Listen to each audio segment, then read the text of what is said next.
let's kind of go back to once you formed Work That Gang, y'all made the record We Up, which is like, man, that's a classic. That's a Thank Detroit you. classic, bro. Like weddings, proms, dances. They play that song everywhere. Little kid birthdays. That's a classic. How did that record come about, man? What's crazy is I wasn't even in the studio when they made that. They was at Collective, and they wrote it, sent it to me. I don't even think G Baby had did his verse. That's why he did the last verse on there. I don't even think G Baby had did his verse. And once they got the G Baby verse back, Cino sent it to me.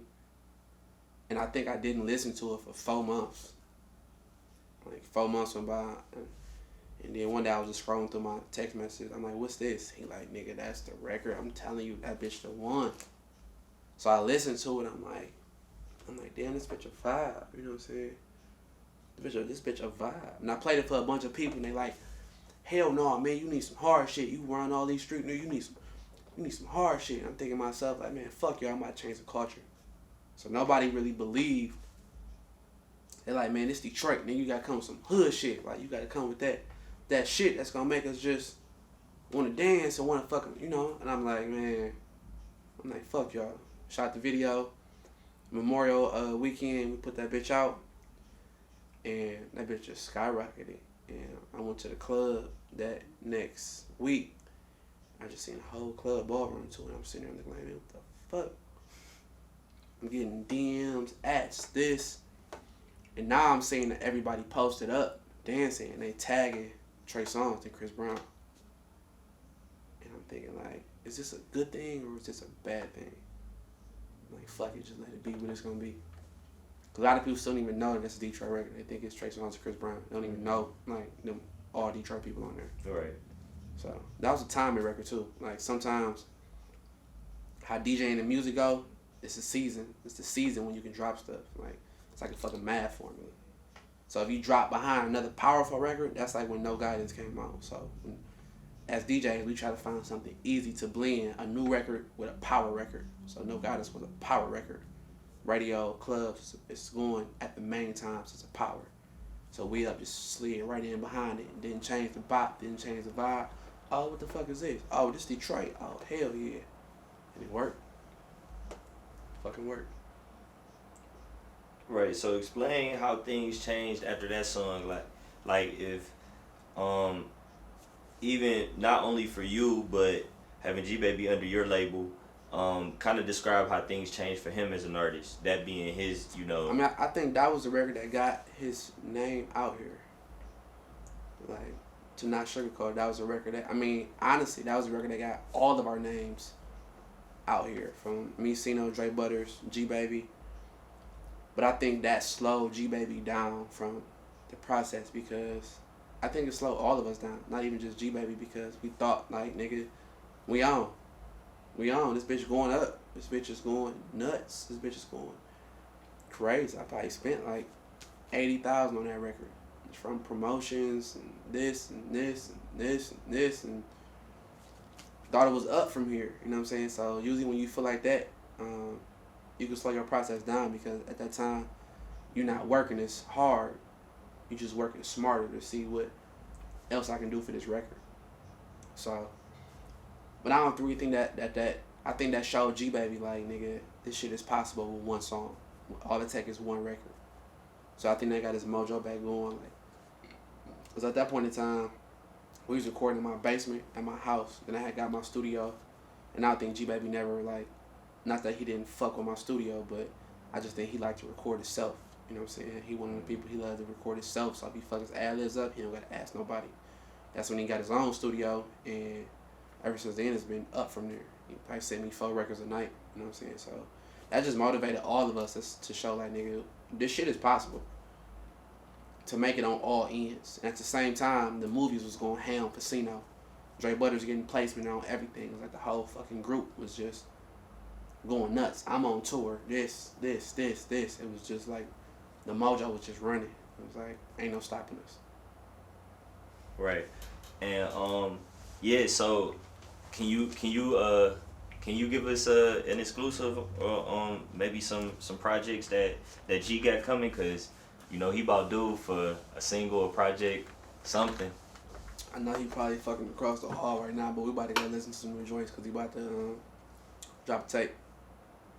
You know the name of the tape? I'm gonna actually show you the cover of that bitch.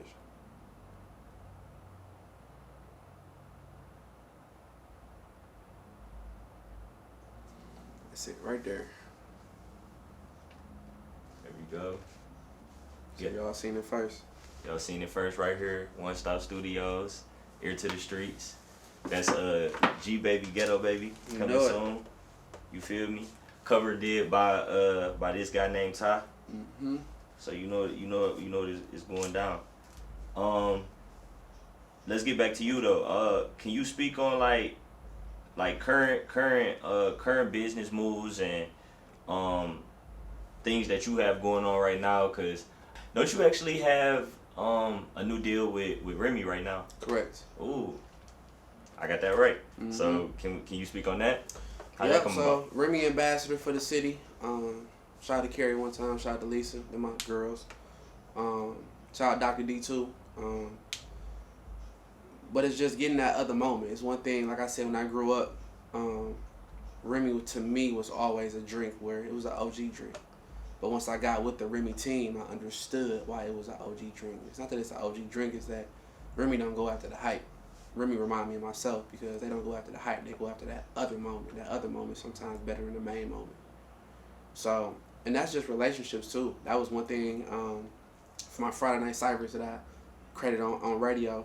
Remy came in as the sponsor for that, and I just built my relationships with the reps. They turned from reps to friends to now they family to me. You know what I'm saying?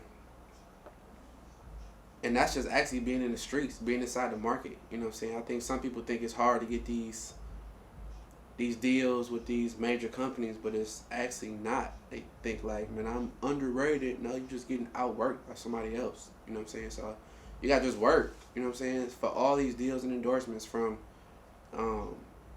my clothing being inside every Mr. Allen's in Michigan, that was just me working in relationships. Shout out to Top Mockers one time. I had a store inside Greenfield Plaza. And that bitch trapping and got rid of the store. Top like, nigga, it's time to work smarter, not harder. Let's get these placements. You know what I'm saying? So now my clothing inside the Foot Lockers, once again, work smarter, not harder. And that's relationships once again. So that's what's on the flow right now. New clothing on the way. I had actually fell back from clothing. I haven't really put nothing new out, probably like 4 months. Because the shit just get overwhelming. I'm a one-man team too. I ship my packages out. I fuck that shit up sometimes. A lot of stuff, you know what I'm saying? So, and I got like a whole bunch of other businesses that's I'm doing. I just started these salon suites. I just bought a building in Southfield. So, about to break everything down, kind of like this, where you got your own private suite. You know what I'm saying? And I'm heavy dipped off into the crypto and stocks. And that's a lot of my saved up DJ money. If I make $400 in a night, I'm probably putting away $320.